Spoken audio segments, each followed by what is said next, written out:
estou num bate-papo delicioso com o Dr. Hildo Rosa, psicólogo de tanto tempo. Já quantos anos já de profissão, Hildo? Um pouco mais de 20. Um pouco mais de 20, né? Aqui batendo papo e respondendo cartas e e-mails.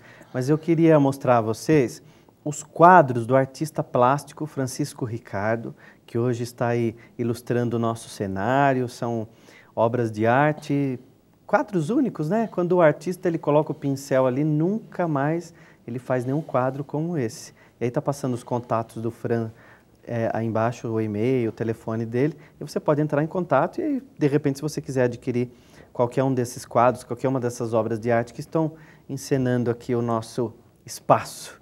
Como é bonita a obra de arte, né, Hildo? São maravilhosos. É digital, né, quadros, parece. É uma digital do olhar, né? E eu gosto muito de flores. Quando você fala em único, eu me lembro uma coisa digital mesmo. E assim como o artesanato, também, quando o artista faz uma obra dessa, de arte, cada toque é único. Naquele dia ele estava daquele jeito, é só... É como fazer filho? Nunca, mas é como fazer um filho. Todo mundo né? é único. Nunca tem.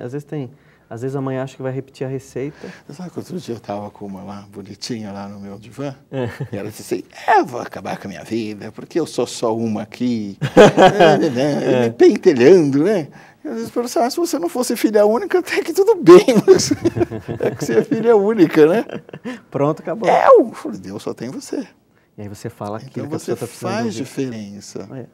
Ela não se pensava como filha única. Eu reparo muitas vezes quando eu vou fazer palestra em universidades ou em escolas para professores. E às vezes vem uma professora reclamar para mim e fala assim, meus alunos já não são mais os mesmos. Eu falo, que bom que ela percebeu. Bem, né? Ainda bem. 30, 20, 15 anos, os alunos não são mais os mesmos. E o professor que acha que não aprende? É verdade. Ele ensina. Sempre. O que você faz? Eu ensino. Eu leciono. E você aprende? Não. Ih, não entendeu nada.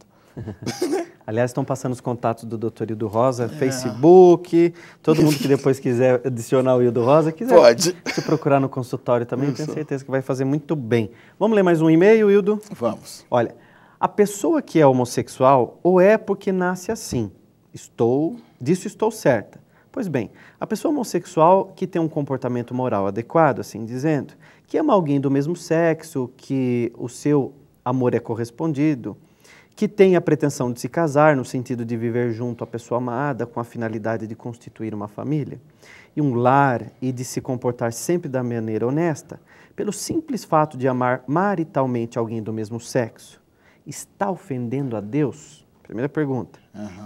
Em caso positivo, seria então indicado que os homossexuais se dedicassem ao celibato?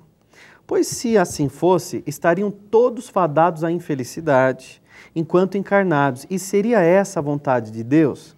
Ver seus filhos infelizes nesse planeta. Então, deixa eu ver de onde é. Essa é de Presidente Prudente, São Paulo. Legal. Então vamos às questões que ela coloca. São duas pessoas do mesmo sexo, que se conhecem, se apaixonam, se amam e constituem um casal, né? Constituem um par. E ela pergunta assim, você acha que Deus se ofende com isso? Bom, para ele ser Deus, realmente ele não pode se ofender com uma coisa dessa. Mas eu até entendo a colocação dela. Ela faz todo um conceito antes, por uma razão muito simples. Eu gosto muito do Evangelho, você sabe disso, né? Sim. O Evangelho está escrito assim, que o homem foi criado imagem e semelhança de Deus, e não o contrário. Sim.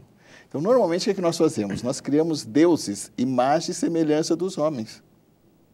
Quem é Deus? Senhor dos exércitos. Deus é negão, Deus é brasileiro, porque agora nós vamos ganhar a Copa. Então, Deus é brasileiro. Provavelmente o japonês diga que é japonês, né?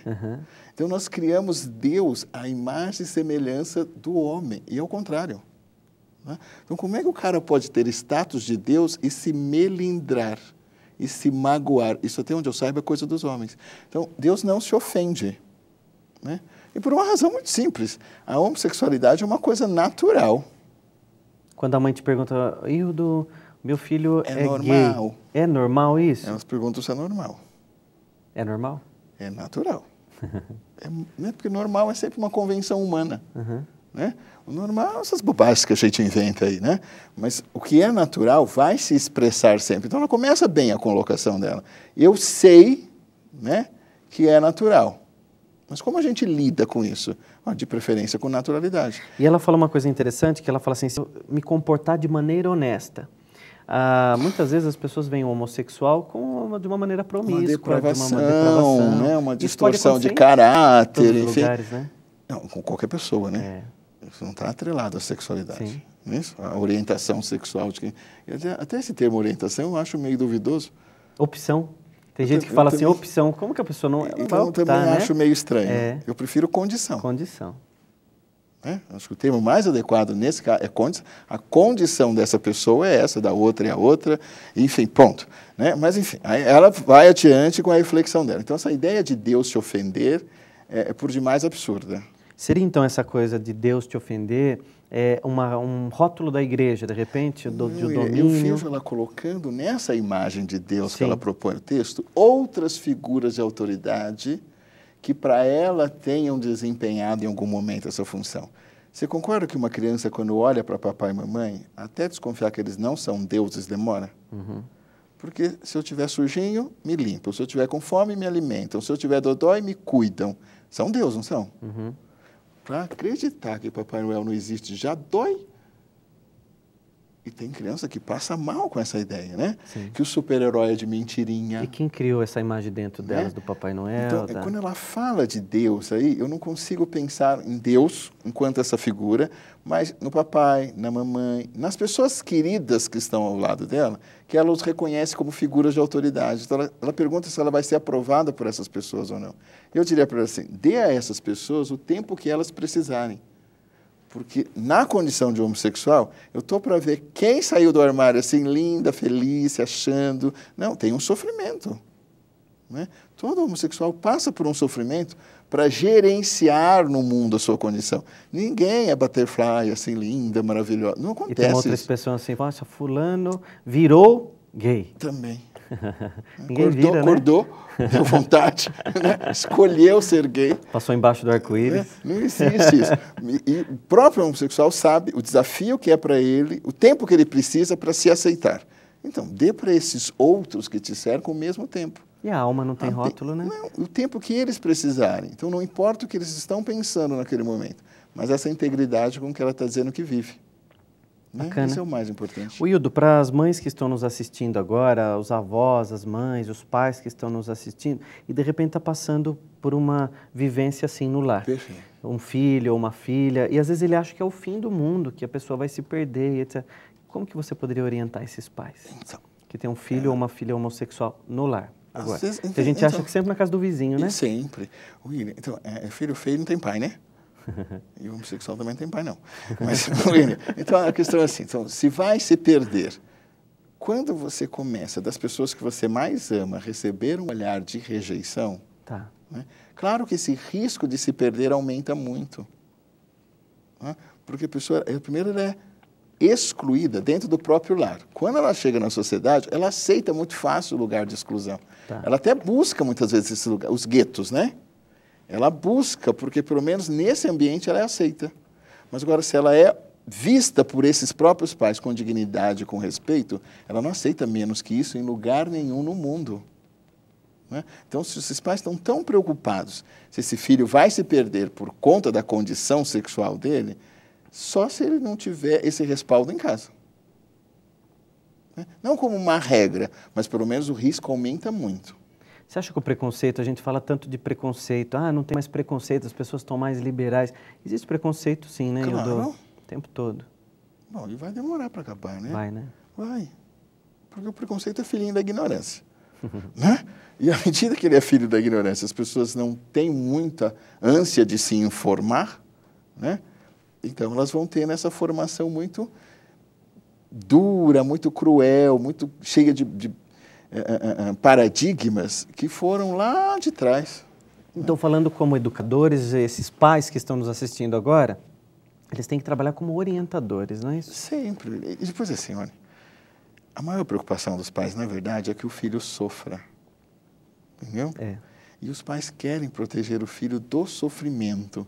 Então, ele não tem nada, muitas vezes, ele fala assim, doutor Hildo, não é nem a condição dele que nos machuca, mas é o quanto ele vai sofrer. Tá. Eu digo, então, se vocês forem 2 a menos a fazê-lo sofrer, já ajuda bem. Né? E, de repente, aquele sofrimento da rua, para ele não importa, mas esse de dentro de casa importa. Sim. Né? Aquele ele consegue administrar bem, mas esse aqui não. Né? Então, acho que a palavra-chave é aceitação, não é entendimento. E para quem está As pessoas assistindo... querem entender. Vou fazer uma pergunta Não, é contrária. aceitar. Uma pergunta contrária agora. Para quem está assistindo, a gente está aflito. Quem está vendo esse vídeo agora e de repente está aflito, está com aquela dificuldade de se assumir. Perfeito. Existe essa obrigatoriedade ou é algo Claro natural que não. vai... Não, né? Primeiro, se tem um conflito, não tem a força necessária. É verdade. Então fica onde você está. Né? Porque se você não sente essa força, como é que você vai bancar isso? Fica onde você está. Né? Eu sempre digo assim, é legal saber da minha intimidade quem eu convido para fazer parte dela. Da intimidade. Do mais, você é filho, irmão, cidadão.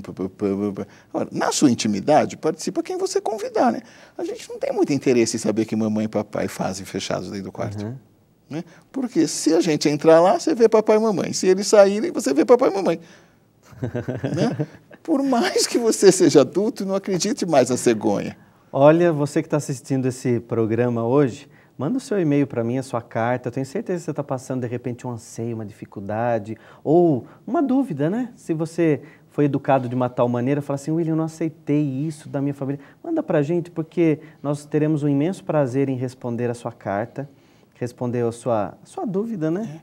William, e bate-papo gostoso quantas para pessoas aprender. que eu sei que se assumiram forçosamente, É. né, porque elas falam, não, eu tenho que me assumir, e sumiram.